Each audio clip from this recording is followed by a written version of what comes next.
How did black hole paradoxes reshape physics and lead us to a holographic quantum model of the universe? For much of the 20th century, physicists viewed the universe as a vast interplay of particles and forces, all evolving within the static framework of space and time. But that framework began to unravel at its edges, especially in the presence of black holes. What started as a paradox in theoretical physics has evolved into a radically new picture of reality.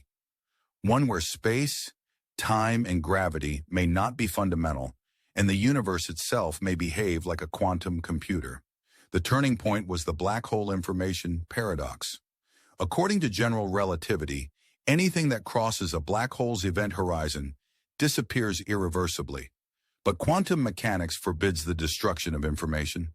If a black hole evaporates through what's known as Hawking radiation, where does the information about what fell in go? This contradiction forced physicists to rethink what a black hole really is. The key insight came when it was discovered that a black hole's entropy, a measure of its informational content, is proportional not to its volume, but to the area of its surface. This led to the holographic principle, the idea that all the information contained within a region of space can be encoded on its boundary. In this picture, our three-dimensional world might be the projection of a deeper, two-dimensional informational structure. This idea became precise with the formulation of the ADS-CFT correspondence, a duality showing that a gravitational universe inside a negatively curved space, anti-de Sitter space, is mathematically equivalent to a quantum field theory defined on its boundary with no gravity. In this framework, space and gravity are not fundamental. They emerge from more basic quantum processes. Geometry itself can be viewed as arising from patterns of quantum entanglement. At the same time, studies of black hole dynamics show that they are incredibly efficient at scrambling information, so efficient that they seem to operate like quantum circuits. This led to the idea that the universe as a whole might behave like a quantum computer, continuously processing information at the most fundamental level.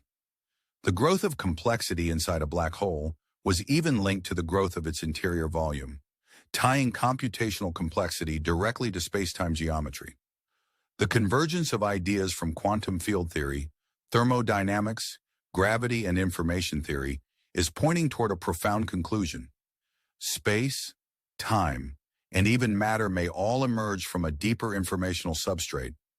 In this view, what we call physical reality is the evolving output of a vast distributed computation, a system in which information is the most basic building block. And yet one critical question remains unanswered. What is the medium in which this information exists? If the universe functions as a quantum computer and all physical phenomena emerge from information, then isn't the underlying medium best understood as mind?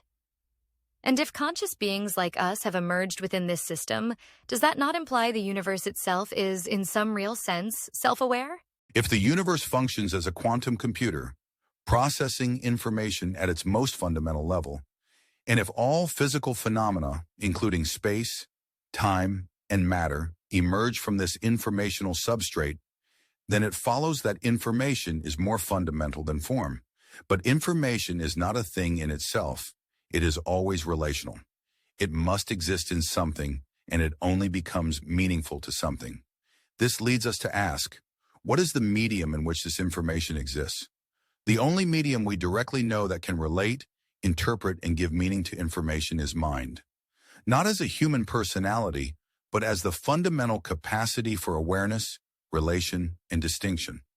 If information underlies reality, and if information is only real within a context that can relate to it, then mind is the most coherent candidate for that context, not an after effect of the computation, but its ground. And if beings like us, conscious, reflective, self-aware, have emerged within this quantum computational universe, then that self-awareness must be a property latent in the system itself. We are not outside of the universe, observing it from afar. We are expressions of it, and our capacity for self-reflection is its capacity for self-reflection, localized and made explicit. So yes, if the universe is structured as a quantum computer operating in mind, then the appearance of conscious beings is not an anomaly, but a revelation. The system is, in some real and profound sense, self-aware, If the universe is a self-organizing, self-aware process arising within a fundamental field of mind, does that not closely resemble what many traditions have called God? That's the natural next question, and it depends deeply on how we define God. If by God we mean a supreme being, separate from the universe, creating it from the outside, then what we've discussed doesn't point there. The logic we followed describes a non-dual view. The universe is not created by something else. It is the process, the unfolding, the field of awareness within which all things appear.